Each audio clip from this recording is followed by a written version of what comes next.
Everyone, आज हम कर रहे हैं मैथ के क्वेश्चंस आए हैं वो सब। ठीक है, चलो स्टार्ट करते हैं। पहला क्वेश्चन है टाइम एंड वर्क का। ए किसी काम को 20 दिन में करता है और बी उसी काम को 25 दिन में करता है। अब ये कह रहा है कि ये दोनों ए और बी काम स्टार्ट करते हैं और 9 दिन तक काम करते हैं और उसके बाद ए छोड़ देता है, तो बी बचा हुआ काम कितने दिन में कंप्लीट कर देगा। ठीक है, पहले ए और बी की एफिशिएंसी निकालते हैं। इसके लिए क्या करेंगे, अपन इन दोनों का एलसीएम लेंगे। एलसीएम क्यों लेंगे? क्योंकि आपको पता है कि जो टोटल वर्क होता है वो हमेशा number of days taken to complete the work, इसका मल्टीप्लायर होता है। तो इसका मल्टीप्लायर तो हमेशा एलसीएम ही हो सकता है। तो 20 और 25 का एलसीएम क्या लेंगे अपन? 100। ठीक है, तो ए की एफिशिएंसी आ जाएगी 4, 20 सॉरी ए की एफिशिएंसी आ जाएगी 5, क्योंकि 20 5 100, और बी की एफिशिएंसी आ जाएगी 4, 25 के 100। ठीक है, अब ये एफिशिएंसी आ गई। अब ये कह रहे हैं कि ये दोनों 9 दिन तक काम करते हैं साथ में। अब बी एक दिन में 4 काम करता है और ए एक दिन में 5 काम करता है, तो दोनों मिलके एक दिन के अंदर कितना काम करते हैं? 9 काम करते हैं और 9 दिन तक साथ में काम करेंगे, तो मतलब टोटल 81 काम ये कर लेंगे। ठीक है, 81 काम कर लेंगे। तो पीछे बचा कितना? पीछे बचे 19 काम। ठीक है, अब 19 काम करने हैं और अकेले बी को करने हैं। बी एक दिन में कितना करता है? 4। तो 19 काम कितने दिन में करेगा? 19 काम करेगा 19/4, मतलब कि 9 दिन तो लगेंगे ही लगेंगे। उसके अलावा 9 दिन के साथ साथ 19/4 दिन और लगेंगे ये पूरा काम होने में। ठीक है, थोड़ा सा कैलकुलेटिव कह सकते हैं, बाकी क्वेश्चंस के अंदर कुछ नहीं था, बिल्कुल बेसिक क्वेश्चन था। चलो आगे चलते हैं। अब देखो, अब ये कह रहा है कि इसको टोटल वर्क इक्वल करना है। इसमें इसे कह रहा है कि 5 घोड़े, ठीक है, 9 दिन तक खाना खाते हैं। ठीक है, कितने लोगों को खाना खा जाते हैं? ये 18 लोगों को खाना खा जाते हैं। ठीक है, अगर 15 घोड़े 66 दिन तक कितने लोगों को खाना खा जाएंगे, ये निकालना है। तो 9 से 2, 5 से 3, तो x की वैल्यू आ जाएगी 6396। 396 लोगों को खाना खा जाएंगे ये लोग।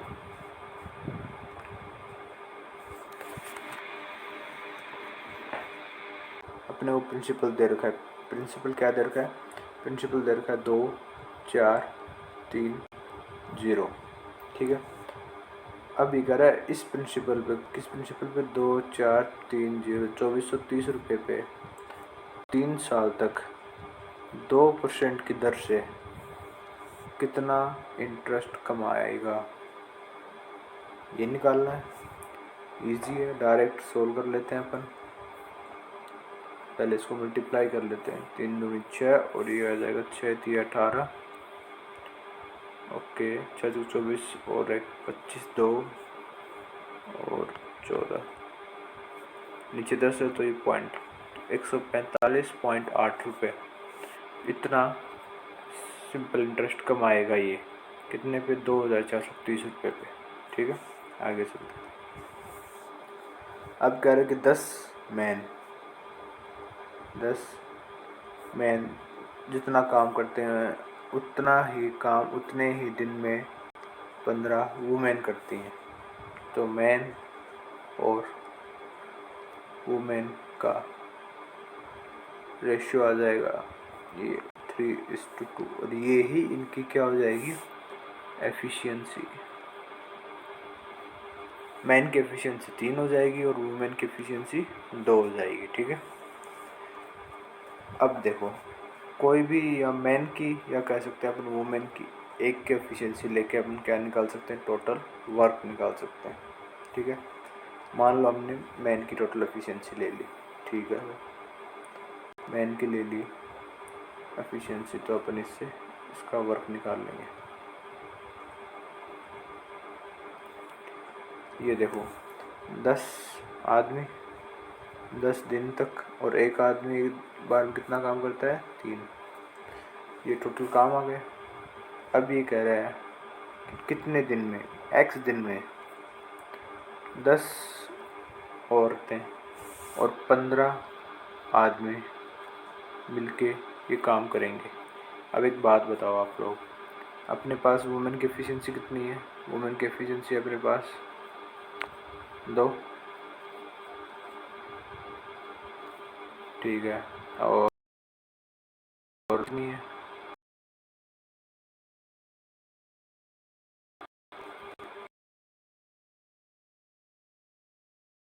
इधर कितना आ जाएगा, इधर आ जाएगा 300। ठीक है भाई, इधर कितना आ जाएगा, x गुणा में 20 और 45, 20 और 45 आ जाएगा 65।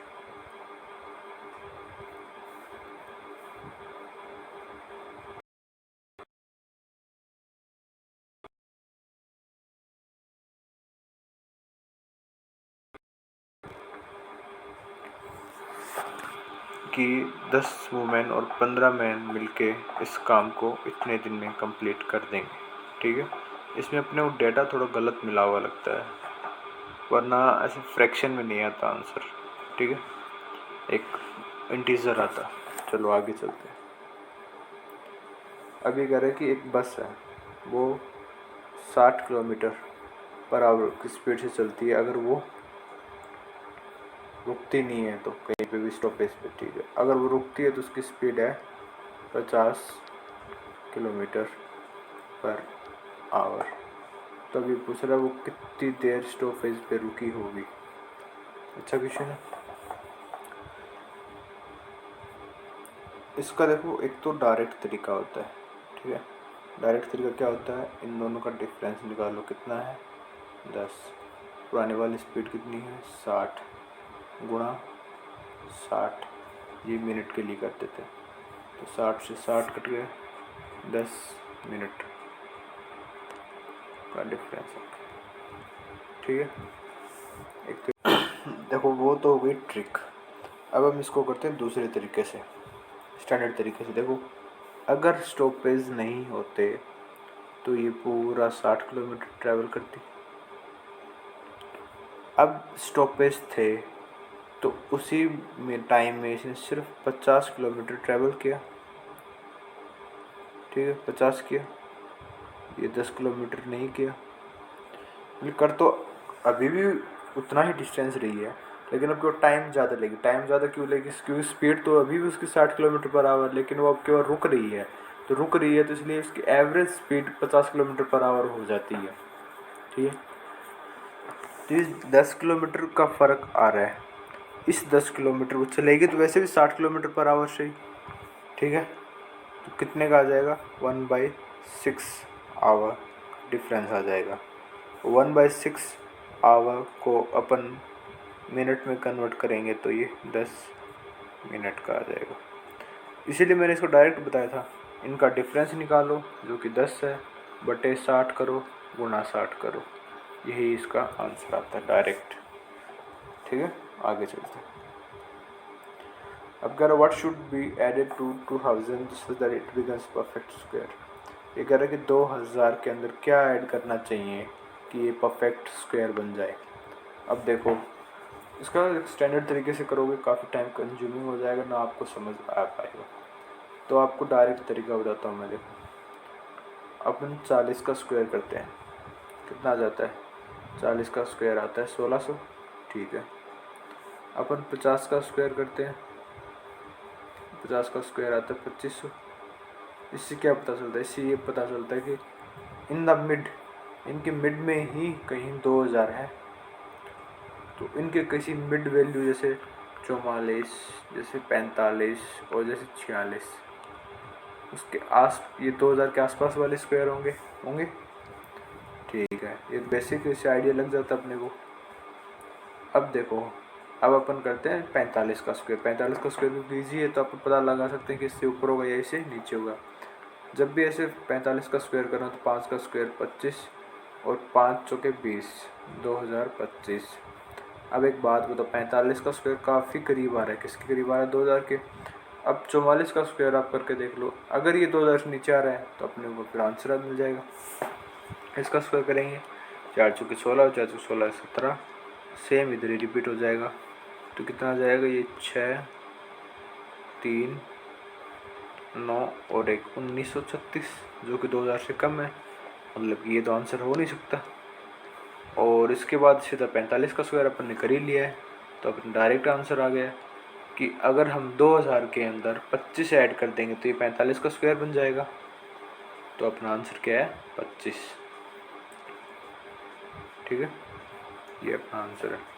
अब एक चीज़ और बता देता हूँ इसी के साथ आपको, जब भी जैसे 25, 35, 45, 55 इनका स्क्वायर करना होना है, ऐसा आगे तक चलते जाओ तो एक डायरेक्ट तरीका होता है। जैसे 5 का डायरेक्ट स्क्वायर करो,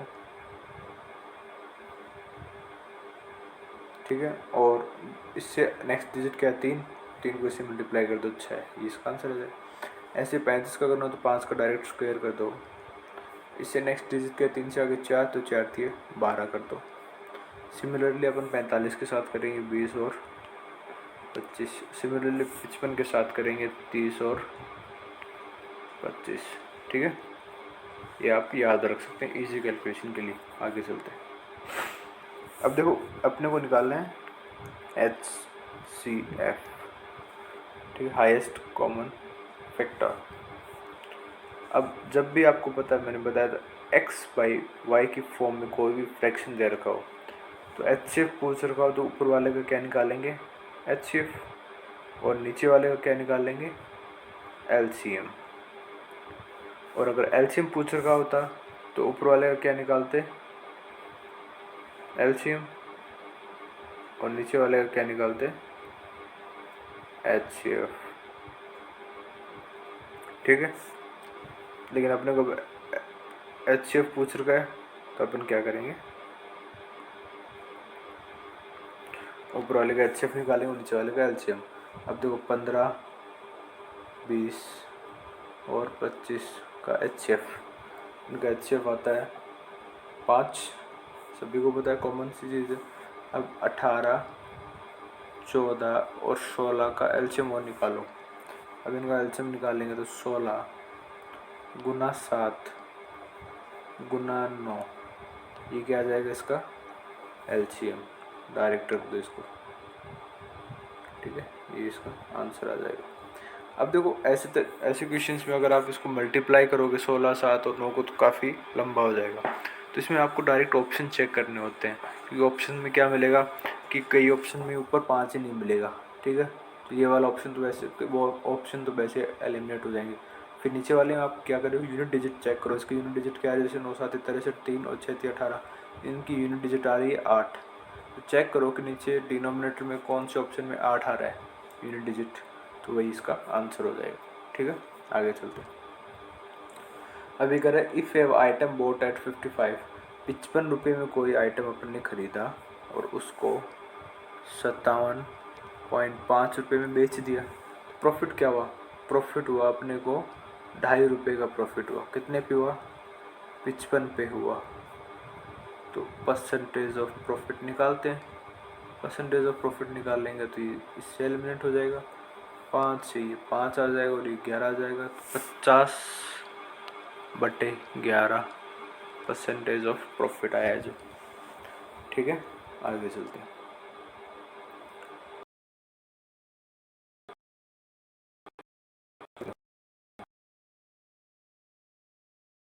तो 40 है। अब एक बात बताओ, टेन थीटा क्या होता है? P और B, और कोसेक थीटा क्या होता है? H और P। तो P तो अपने पास है, पहले ऑप्शन चेक करो जिसके अंदर नीचे 40 आ रहा है।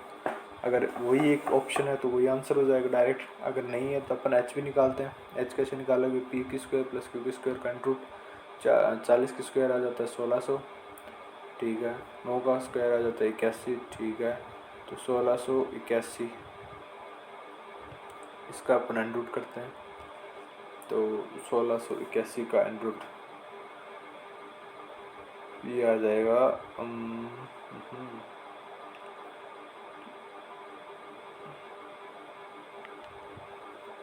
ये अप्रोक्स 41 का स्क्वायर आ जाएगा 41, ठीक है। और 16, हाँ 16 से कैसे आ रहा है 41 का स्क्वायर, और ये ट्रिपलेट भी होता है अगर आपको याद आया हो तो, कौन सा 9, 40 और 41 का ट्रिपलेट होता है, ठीक है। तो अब अपने पास h की वैल्यू आ गई जो कि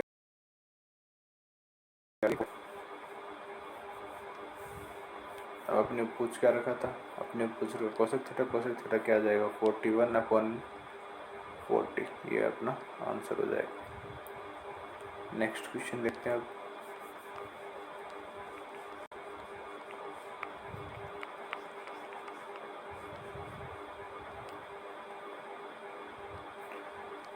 ये कह रहा है कि 3 नंबर का रेशियो दे रखा है, क्या है 1, 3 और 4।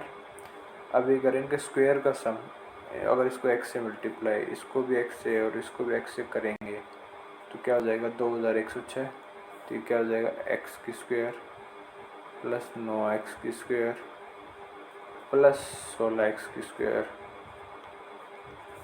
इज इक्वल्स टू 2106, ठीक है। 16 और 9 25 और 1 26x की स्क्वायर, ठीक है भाई, क्या आ रहा है 2106। इसको क्रॉस कर देते हैं, इधर है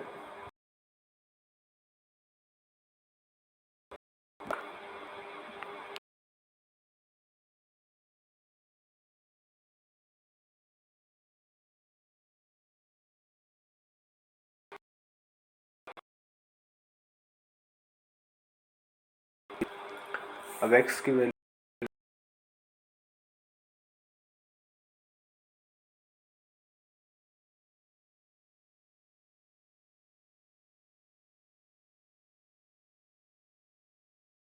बोलते हैं।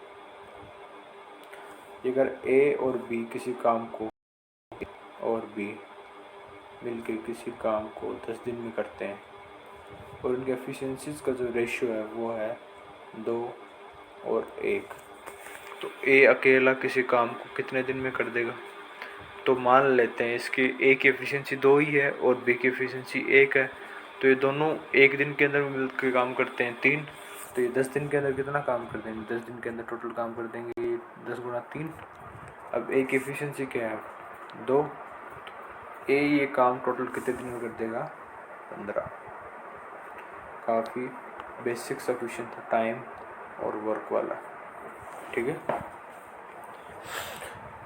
चलो ये लास्ट क्वेश्चन है इसका। अब अपने को ये यहाँ पे क्या कहते हैं साइन अलग लगा, बाकी दोनों जगह थीटा ही है, ठीक है। ये अपनी टाइपिंग मिस्टेक है। अब अपने को दे रखा है कि sine theta plus cos theta की रूट 5/2, तो sine theta minus cos theta की वैल्यू इक्वल्स टू, इसका डायरेक्ट फॉर्मूला होता है, इसका डायरेक्ट फॉर्मूला क्या होता है n√2 माइनस सी की स्क्वायर। सी क्या होता है, सी होता है ये, तो इसका आंसर क्या आ जाएगा 2 माइनस 5/4, ये आ जाए 4 दूनी 8 और 5 n√3/2, ये अपना आंसर आ जाएगा। ये इसका डायरेक्ट फॉर्मूला है, आप याद रख सकते हैं। अगर इसको कैसे आया ये पूछना हो तो देखो बेटा, इसको ये फर्स्ट इक्वेशन हो गई, सेकंड इक्वेशन हो गई, दोनों को स्क्वायर करके ऐड कर देते हैं, तो उससे ये फॉर्मूला अपना बनता है, ठीक है। अब तो ये अपने आज के क्वेश्चन यहीं पे फिनिश होते हैं। कोई भी डाउट हो तो आप कमेंट कर सकते हो। चलो, थैंक यू।